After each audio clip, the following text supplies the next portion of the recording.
In the name of Allah, the Beneficent, the Merciful, I bear witness that there is no God but Allah, and I bear witness that Muhammad is his messenger. I greet you, my dear beloved brothers and sisters, fellow students in the classroom of Allah with the greeting words of peace. We say it in the Arabic language, Assalamu alaikum. How you feel tonight? How you feel tonight? Ready for another session? Well, as they say, let the games begin. Let's let our class begin. It is my honor and pleasure to once again present to you our beloved minister, our brother, our friend, say the headmaster and teacher of this class, the Honorable Minister Louis Farrakhan. Please receive Minister Louis Farrakhan with a warm round of applause.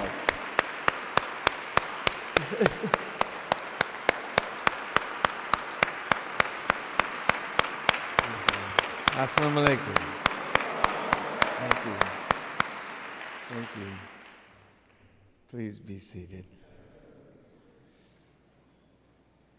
In the name of Allah, the Beneficent, the Merciful, we thank Him for His coming in the person of Master Farad Muhammad, to whom praise is due forever. We could never thank Him enough for His wise choice of the most honorable Elijah Muhammad, His messenger, Messiah. I greet all of you, my dear brothers and sisters, with the greeting words of peace. Assalamu alaikum. Thank you so much for coming out. I'm sure some of you are as tired as I am. See, Minister, kind of worn out, boy, but it's joyous just to be at the mosque, to be with you, and to see life coming again into the believers. I thank Allah for His permitting me to serve you in this way. Tonight is the introduction of a class. Brother Alim and Brother Michael are on their way here. They should be here momentarily. We were in a meeting for about 5-6 hours today. And I wanted to introduce them and the course that we're about to study.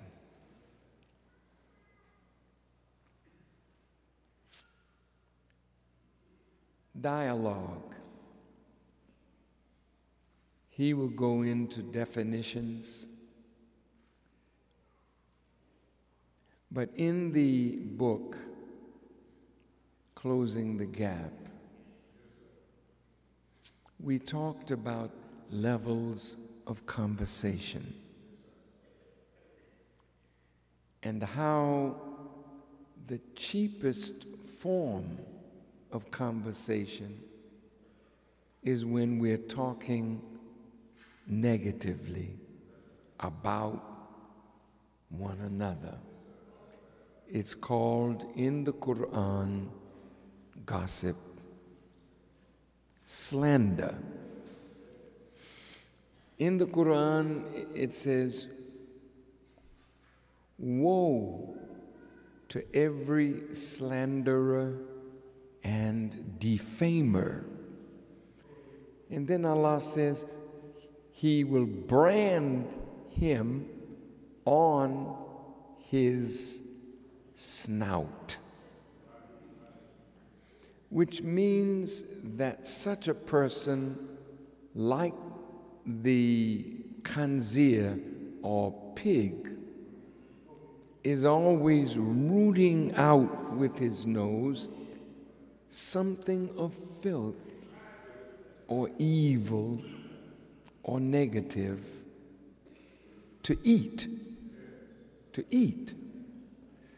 Then if man is what he eats, then if we're eating garbage about one another, talking negatively about one another, then we are in the lowest form of conversation. The energy level that comes from that kind of conversation is very low energy. So it doesn't stimulate life. In fact, that kind of conversation sucks life from you.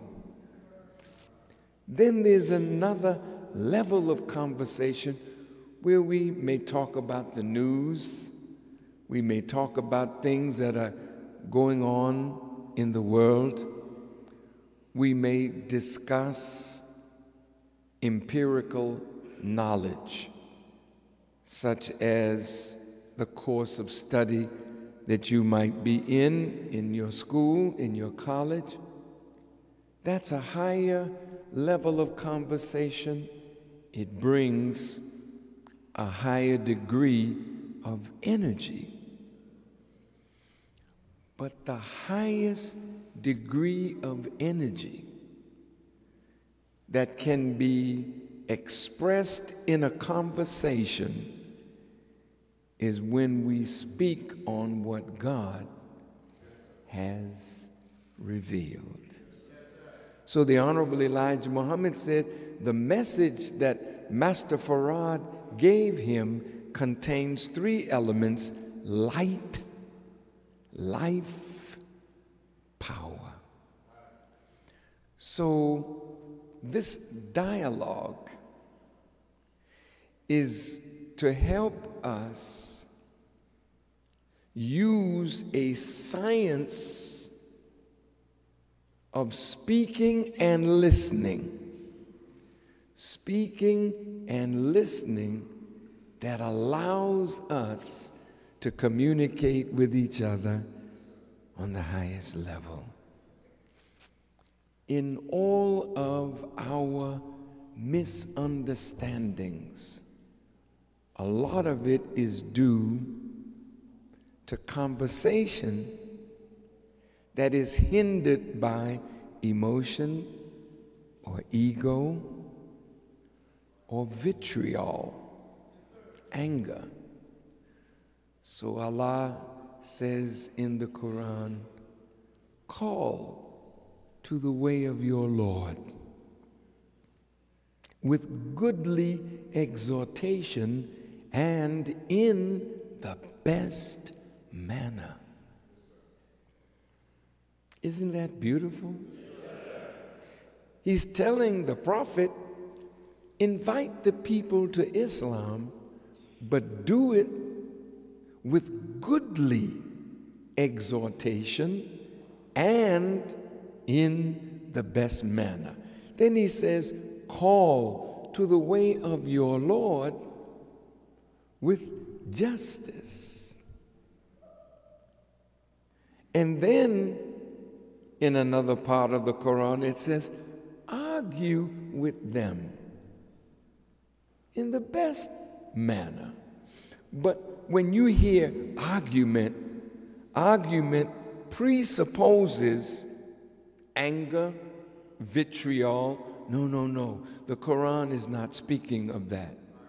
When it says argue with them in the best manner, it means take what it is that you wish to say to prove the point that you wish to make. That is your argument, either for something or against something. But do it in what? The best manner. And that is what is meant by lawful, deliberative dialogue. We are forbidden as Muslims to quarrel with one another.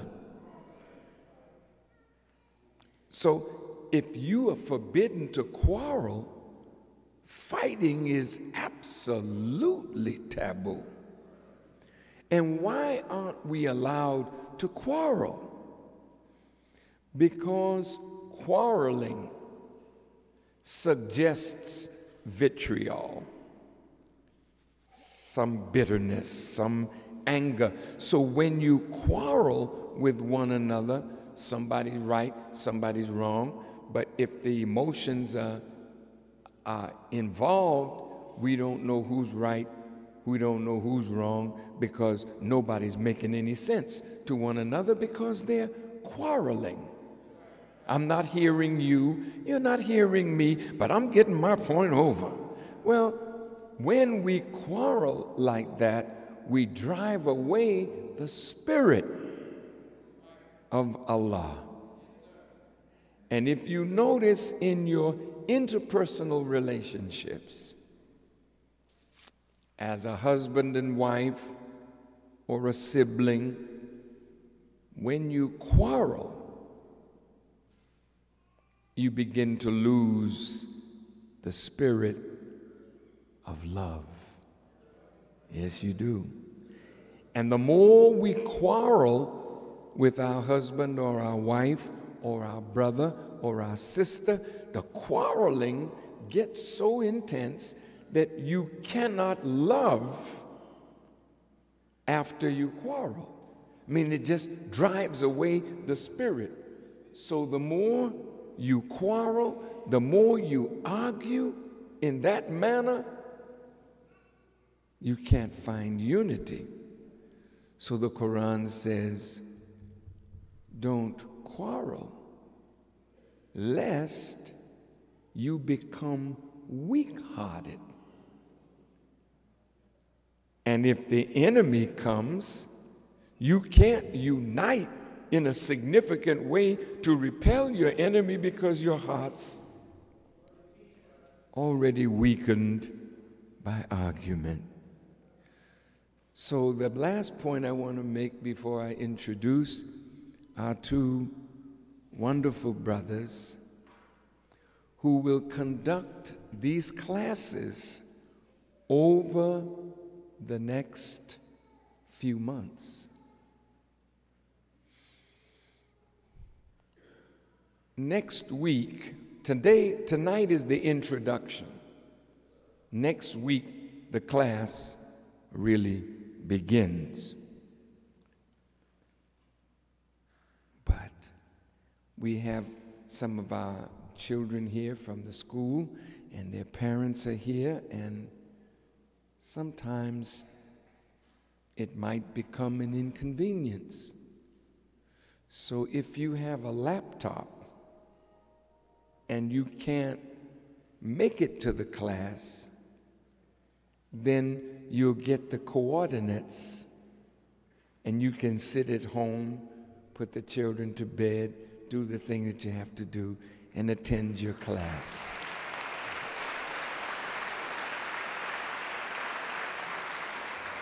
This will be the beginning of online education.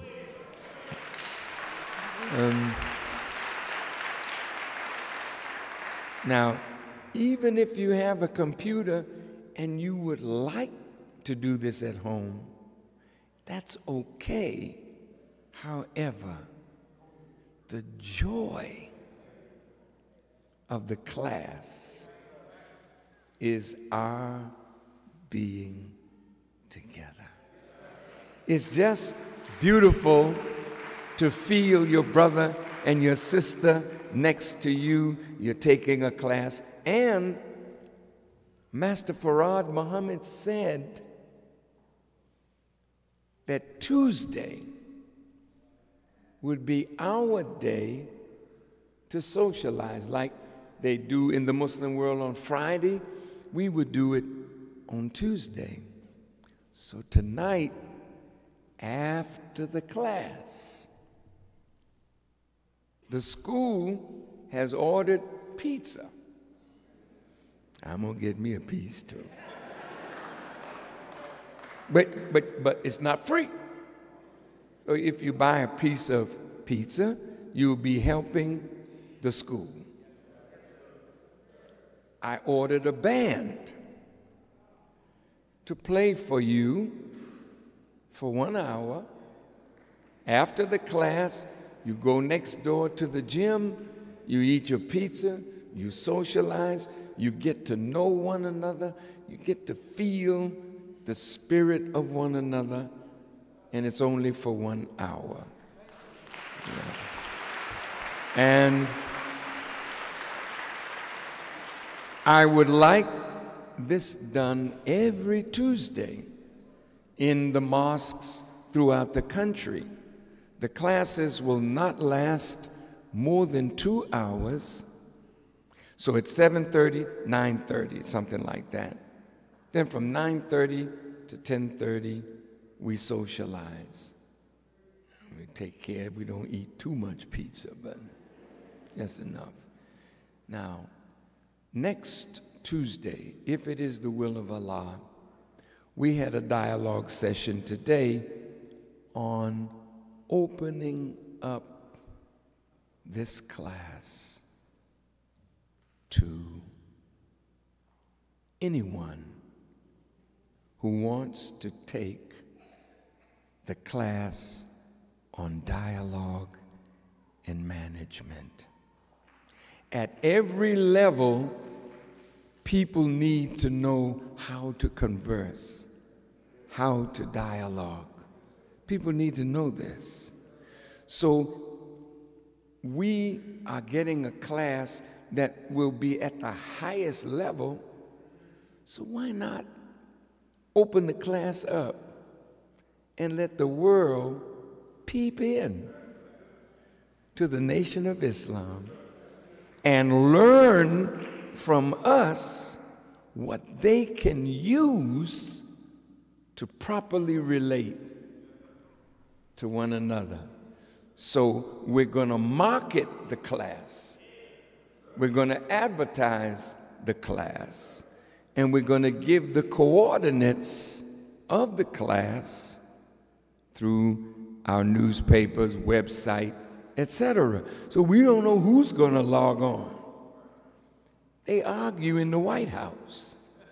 They need, deliberate, lawful dialogue. They just need it. They argue in boardrooms. People bring their egos and they get to arguing and progress stops. So if we can show the world, are you listening?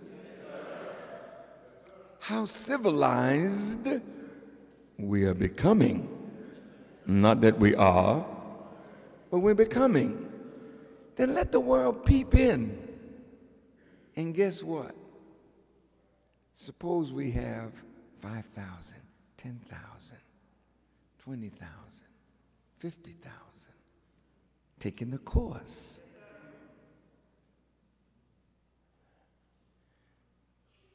Suppose they learn something that they can use wherever they are, in their families, in their discourse with their marriage partners, in their organizations. And then when Brother Michael teaches the class on management, managing yourself, managing your finances, managing your home, managing your business, management principles all of us need, all can use, and we're offering it free, not only to the members of the Nation of Islam, but for anyone who will log on as our first stage in offering high-level knowledge. Soon it'll be the university offered on internet. So, do you think that it might be beneficial if we behaved ourselves and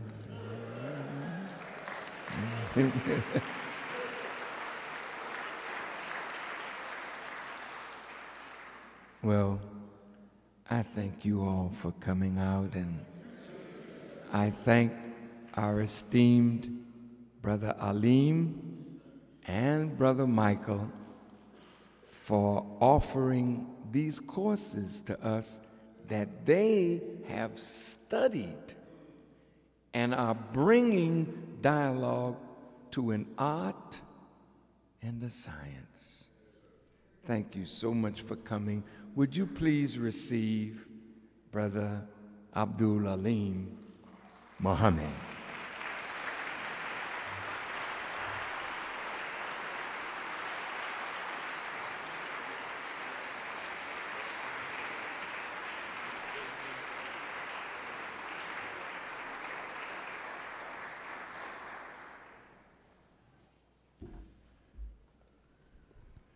In the name of Allah, the Beneficent, the Merciful, the All-Wise, the True, and the Living God, who we believe appeared in the midst of us in the person of Master Farad Muhammad, to whom praises are due forever.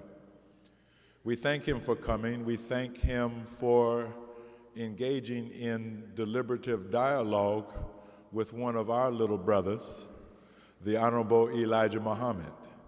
And through that process of deliberative dialogue, elevated a mentally dead man, a former slave of the slave master, to become a master himself, in fact, the second self of God. We thank the both of them today for their servant to us in our midst, the Honorable Minister Louis Farrakhan, whom we just heard from. So it is in their names and in the names of the righteous people everywhere that we offer the greetings of peace. We say it in Arabic, Assalamu alaikum. So how's everyone feeling this evening? I too am fine, giving thanks and praise to Allah, working hard in His name, trying to make His word my bond. And brothers and sisters, I'm very, very excited about being here. I'm always quite awestruck anytime that I have the opportunity to stand in Mosque Mariam. This is the center of a newly conceived, growing world civilization of the righteous. This is the house of the Honorable Elijah Muhammad. This is the house of the Honorable Minister Louis Farrakhan. This is the house of the righteous people in North America who are Muslim followers, not of an old Islam, but of a new Islam. So anytime you are standing in this place, which is constructed in a sense like a giant womb, then you are in the sacred laboratory of God Himself. And so I pray that Allah will bless us this evening to have that to say, which will be significant in your life, significant in your growth, significant in your development. And wherever you are listening from around the country on this webcast, this is the beginning of a process.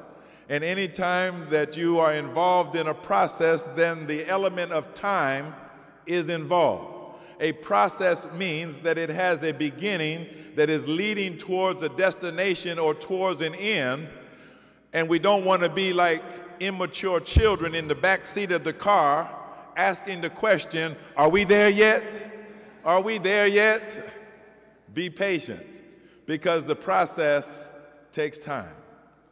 Now, I want to thank the Honorable Minister Louis Farrakhan and the laborers here, or shall I say student laborers here at Mas Mariam, for, I would say, the last 5 or 6 months. There has been a regular ongoing dialogue between myself, Brother Michael, who you will meet shortly in the program, and an expanding circle of others.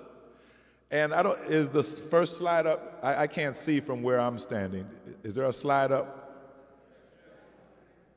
I'm going to have, is this on? Is this on? We'll get this together. Well, I don't know. Okay, can I see the next slide,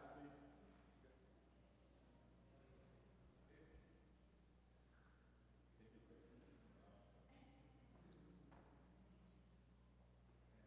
All right. Okay, it works. Can I see the next one, please?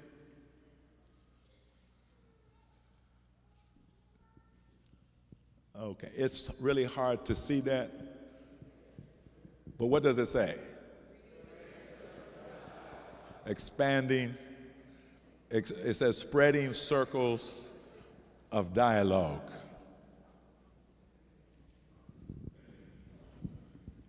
Let me leave that up, and I want you to understand that you are a part of spreading circles of dialogue. And these circles are going to spread until they envelop the entirety of our people and, in fact, the world. Let me give you a little bit of my personal history so that you understand how I happen to be standing here tonight. That little bit of history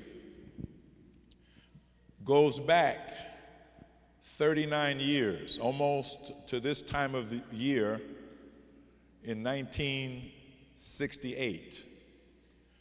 And I was a 20-year-old college student. I had shaved down my afro, had a bald head and a bow tie on, and I was going to Muhammad's Mosque number 19 in Dayton, Ohio, with a determined mind that I was going to join up with the Honorable Elijah Muhammad.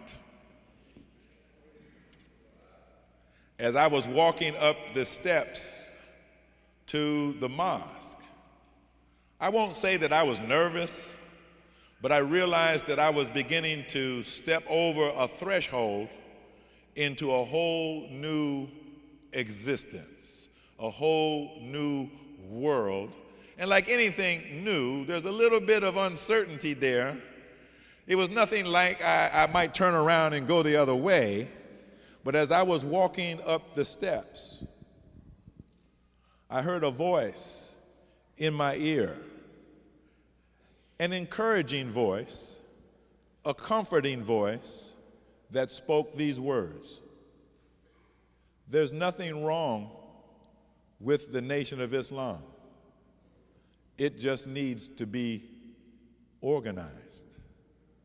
And I marched through the doors, and then that night I accepted and got my letter and wrote my Savior's letter, and I actually forgot that that had happened.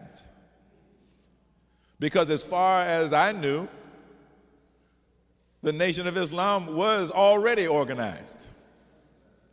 The Nation of Islam had the reputation of being the most organized black group in the country. So what would words like that mean? There's nothing wrong with the nation. It just needs to be organized. And I went through the process of becoming a registered Muslim. I became a teacher in the University of Islam.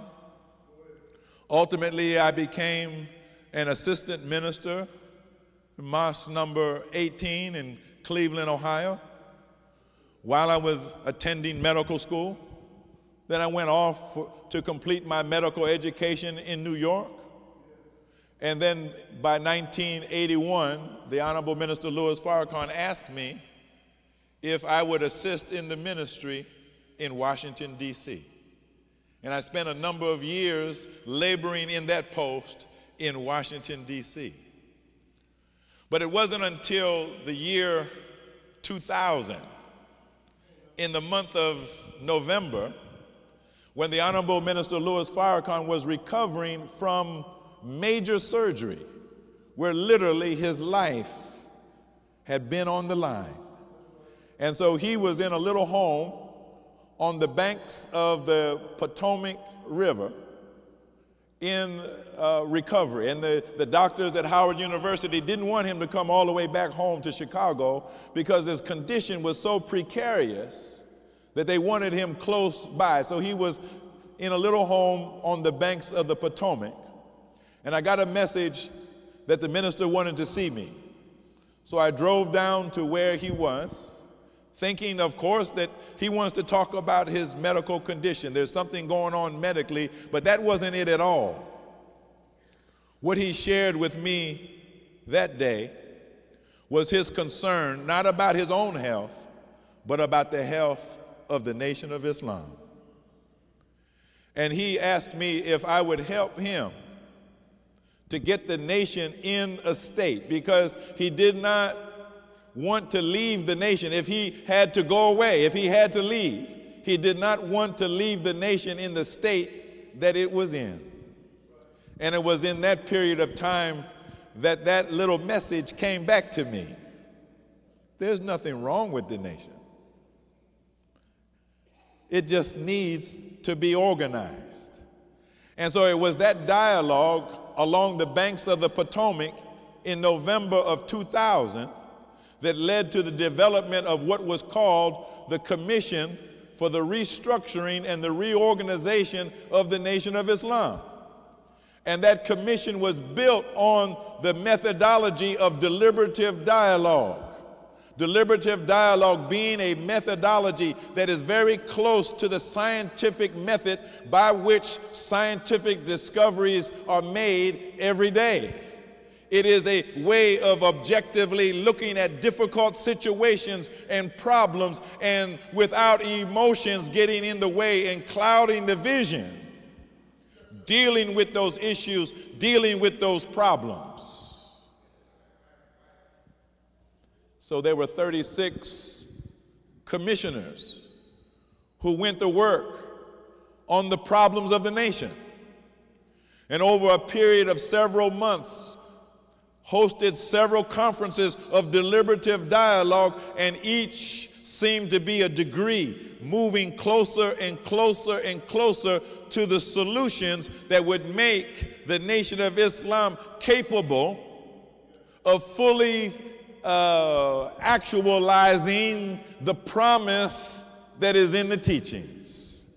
And as we proceeded down the road of deliberative dialogue, it began to take on a shape and a form that was, in fact, the shape and the form of atonement that had been introduced by the Honorable Minister Louis Farrakhan at the Million Man March in 1995. That when we looked at the problems, when we looked at the difficulties, when we looked at the areas of dissatisfaction within the Nation of Islam, we were looking at areas of human need that had gone unfulfilled. The minister had given us the principle that every human need is a human right. And what that means is that where a human being's need is not being met, then there's a problem. When you have that brother or that sister, that member of your family, or the member of the neighborhood or the community where you live that is creating a problem. If you look past the problem and look at the person, you will see someone who has a need or a set of needs that is not being met. And so therefore, when we look at our community, which is full of problems, isn't that right? You can't turn on the news without seeing the problems of our community in your face. You can't pick up a newspaper without it being a list of problems. As a matter of fact, the problem list is so long, it's depressing, isn't it? A lot of times we lose ourselves in alcohol and drugs and other escapist kinds of activities. Why? Because the problems seem overwhelming. Well, the problems are overwhelming only if the solution is not at hand. But through the process of deliberative dialogue, we have a means and a method by which we can arrive at viable solutions to real problems. And the biggest area of problems are the human needs of our people. The Honorable Minister Louis Farrakhan, as he sat with the commission in the year 2001, before we began our first commission meeting, he gave us the 9 ministries that were then reported or announced to the public at the 10th commemoration march of the Million Man March in 2005. Well, why did he introduce ministries? Ministries happen to be the instrument by which human needs get met. We don't believe in a mystery God, do we? We don't believe that some mysterious spook or spirit or some kind of magical formula is going to solve our problems, do we? As a matter of fact, the more acquainted we become with our history and how we came into this enslaved, oppressed condition in the wilderness of North America more than 400 years ago, we realize that we are the victims of a conspiracy. And a conspiracy is a plan, an organized plan of action of people. And in this case, it was a people who were determined to reduce us down to the level of the beasts of the field and to make of us human beasts. Their chattel, their slaves, to build a country for themselves and to destroy us in the process. And so the problems that we are faced with are problems that have been created by the wicked thinking of a people and the wicked planning of a people. And sometimes these problems seem unbearable and insurmountable, but the reality of it is that what one man has done of evil, another man can undo through a work that is good. What one people have done through evil conspiracy, another people can undo through a righteous conspiracy. And the only difference between the two is their intention. The process by which a people solve their problems and confront their reality has a lot to do with what is called deliberative dialogue. Let me ask if I have to come out here to see. Could I see the next slide, please?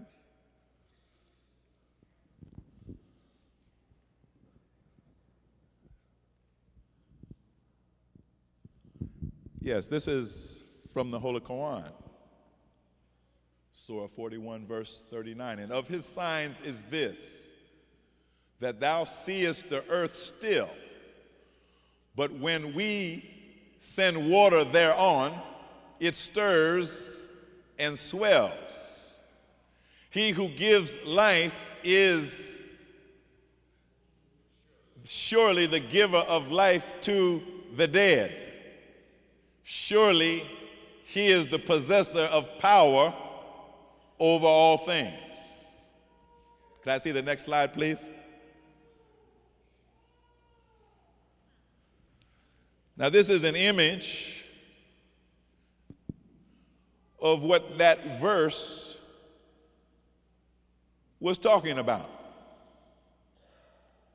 You see the picture in words, and now you see the picture when we send water down thereon. In other words, when we cause rain to fall from the heavens onto a dead earth, when we fill up the heavens with lightning and power and energy and send it down on an earth that is dead, then we cause a stirring, we cause a swelling in the earth. And this is a sign of the presence of God, who is the possessor of power over all things. Well, now, what does this have to do with deliberative dialogue? Look at the picture again. Don't you see that the heavens are in communication with the earth? That the heavens, looking down on the earth, seeing that there is death there, that there is no life there, sends down to the earth that which the earth needs in response to the need that is in the earth. Well, this is a parable. This is a metaphor. The earth represents the people. Who is the dead earth that is still? It is you and I. Nothing is growing from us. We're like a desert. The Honorable Elijah Muhammad compared our state to that moon, which is the satellite of the earth. He called the moon the dead part of the earth. He pointed out that there is nothing different about the makeup of the moon with the earth, except that the moon has no water. But if you could put water on the moon, then the moon would produce the same kind of life that you see on the earth. So here we are, a dead people, like the dead earth. Well, the Bible says, as the lightning shines from the east unto the west, so shall the coming of the Son of Man be. So the lightning here represents the coming of the Son of Man, the coming of Master Farad Muhammad. Not coming in a low way, but coming on a high plane of supreme wisdom. Coming to a dead people, raining down on them wisdom, knowledge, and understanding, filling them up with his own power. So that in that dead earth, now something begins to stir. Something begins to swell. We have it in our lessons. A dialogue that is begun in heaven.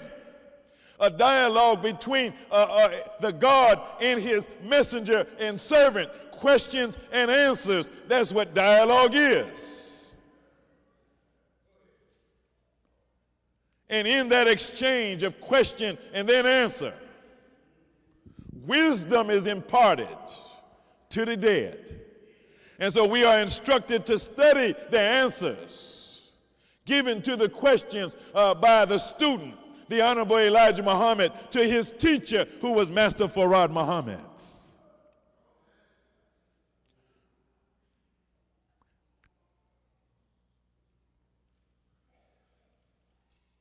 So now, this dialogue, this raining down of supreme wisdom, supreme knowledge, supreme understanding has been going on now for about 77 years. Are you listening to me? For over 70 years, the heavens itself has opened up to you. And you have been rained upon by Master Farad Muhammad, rained upon by the Honorable Elijah Muhammad, rained upon by the Honorable Minister Louis Farrakhan, rained upon by Brother Jabril Muhammad, rained upon by Mother Tainetta Muhammad, and others who have mastered a portion of the teaching, and then they have rained it back down on the people who are still lying dead. Well, now, have you soaked any of it up? See, when there's been a drought and then it starts raining, if it's just a real brief rain shower, most of the water that falls out of the heaven runs over the top because the earth becomes so hard it can't soak up the water. So it can't be a brief rain shower if you're going to be effective. It has to be a persistent shower of rain that goes on and on and on and on and on to soften up the hard earth so it begins to open itself up to absorb, to soak in the wisdom, the knowledge, the understanding so that the stirring and the swelling can take place. And then when that happens, that once dead earth begins to bring forth new vegetation. Plants of all sorts begin to appear. You know how it is when spring comes.